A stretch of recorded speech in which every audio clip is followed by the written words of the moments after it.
You just bought a brand new Glock. The hard plastic case snaps open, and that fresh factory smell hits you. The matte black slide catches the light every time you check the chamber. The salesperson shook your hand, told you congratulations, and sent you on your way with a smile.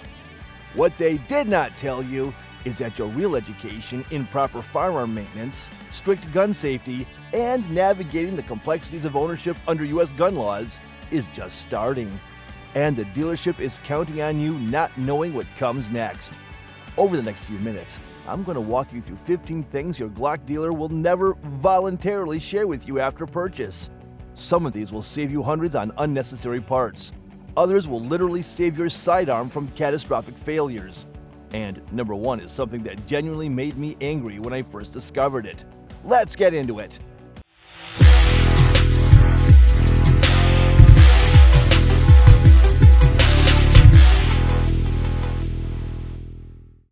#15. The upgrade trap. You will probably spend way more money on fancy upgrades than you spent on the actual firearm if you are not very careful. It is insanely customizable right out of the box. But slapping on excessive modifications like heavy flashlights, weird aftermarket triggers, and crazy custom grip stippling jobs can actually hurt its famous reliability if you do not test everything thoroughly. Many owners look back and really wish they had just shot the factory version a lot longer before ripping it apart to add new toys.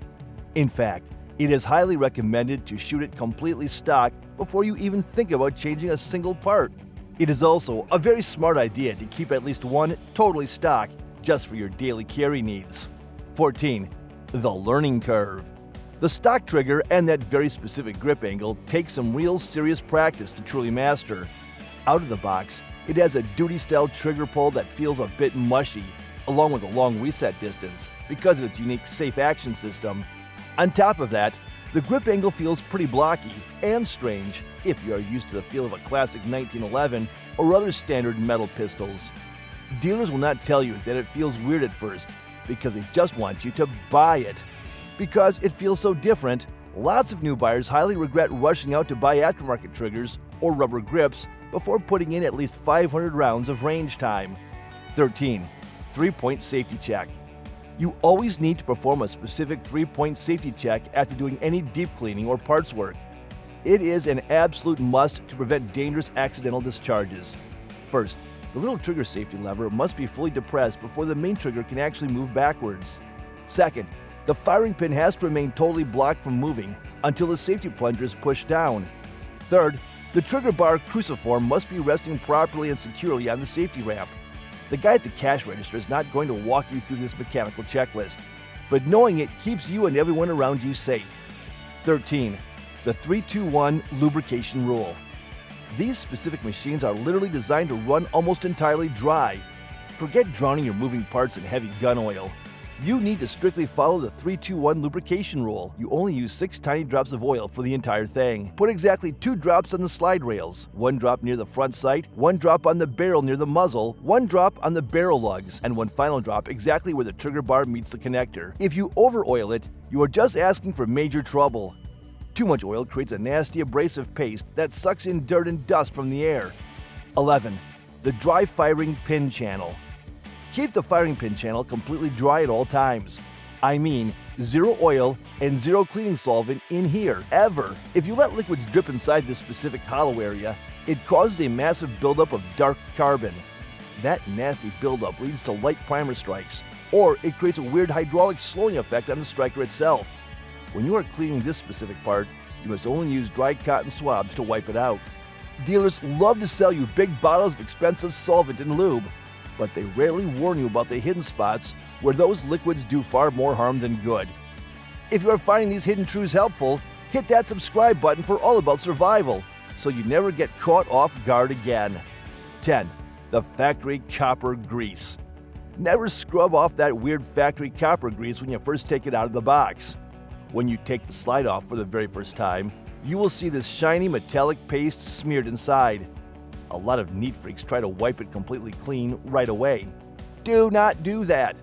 It is a special high-temperature break-in lube packed with tiny metal particles, and it is put there to protect the extremely tight factory tolerances. If you clean it off too early, you'll end up causing extra metal wear and a rough, gritty feeling. Just leave it alone and let it burn off naturally after you shoot your first 500 rounds down the range. 9. 25-cent trigger job. There is a super cheap trick known as the 25-cent trigger job, and it actually works wonders for your accuracy. Instead of spending huge money on fancy drop-in parts, you just use a simple polishing compound on a soft cloth. You only polish 3 very specific internal spots: the trigger bar cruciform, the connector hook, and the firing pin safety plunger. By making these metal parts shine like a clean mirror, it completely smooths out the trigger pull without needing any aftermarket pieces. Best of all, doing this does not risk ruining the famous factory reliability that you paid good money for. 8. The truth about magazine springs. Magazine springs do not get weak just from being left loaded inside your safe. It is basic physics, specifically a rule called Hooke's Law. Static compression does not fatigue the metal springs at all, so you can comfortably keep your daily carry magazines fully loaded to the absolute brim for months or even years without worrying. When magazines start having feeding problems, it comes from getting packed with outdoor dirt or from the top metal lips getting bent, not from some imaginary spring wear. 7. Vertical battery test. The recoil spring assembly needs regular testing and proactive replacement to keep you safe. The store will not call to remind you to do this. You do a quick at-home check called the vertical battery test. Unload the weapon, hold it pointing upward at a 45-degree angle, pull the trigger, and then pull the slide back and let it go slowly forward. If it does not fully close and lock into place on its own, your internal spring is totally shot. You really need to buy and replace the recoil spring assembly every 3,000 to 5,000 rounds. 6. Mag smack test. Magazine feed lips can spread out over time and cause awful feeding failures during an emergency. If you drop your empty magazines on a hard concrete floor during target practice, the top plastic bends slightly out of shape. You can check the gap with a set of calipers, aiming for 0.448 to 0.476 inches if you shoot 9mm. But the absolute best real-world check is a simple mag smack test.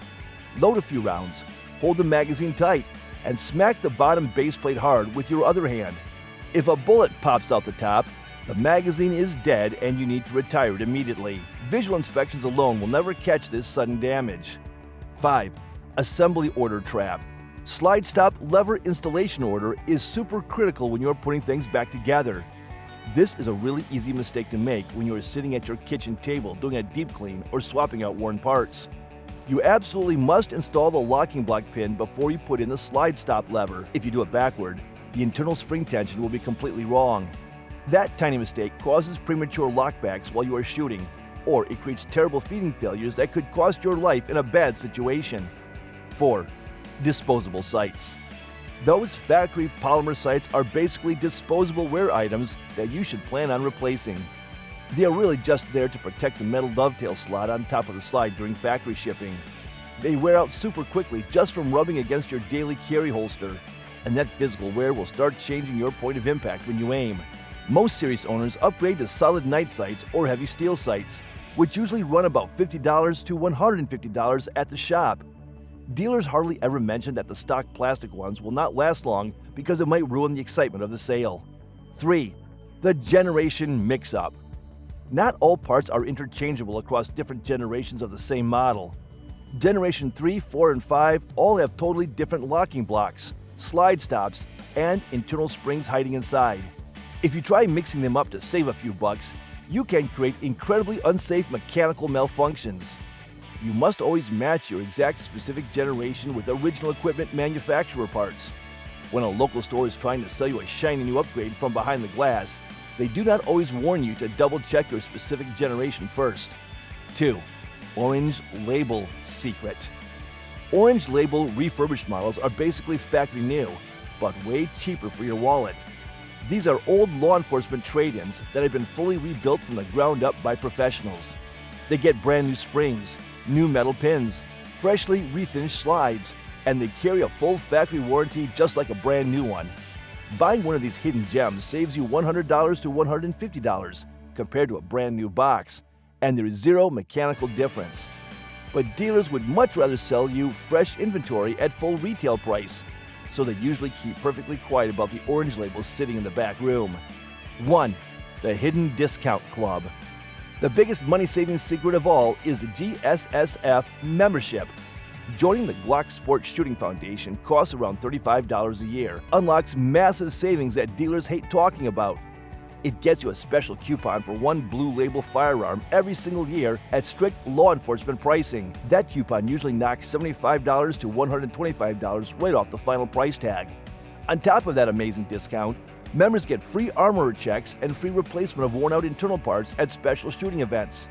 Dealers almost never push this membership because selling at the low blue label price cuts directly into their own profit margin.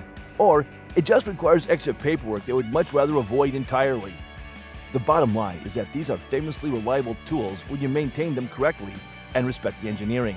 Almost all the big problems owners complain about online, like feeding failures, gritty triggers, or constant jamming, actually come from totally avoidable user error. Improper cleaning habits, drowning the parts in lube, mixing up generations, or skipping the break-in period are the real culprits, not the gun itself. Dealers care about making this sale today, so true long-term knowledge usually comes from certified armorers, active online forums, and good old trial and error. Always read your official manual cover to cover, get proper safety training, and look into official resources like the GSSF or armorer courses to get the absolute most out of your purchase. To keep learning the hidden truths that keep you safe and prepared, subscribe to All About Survival right now.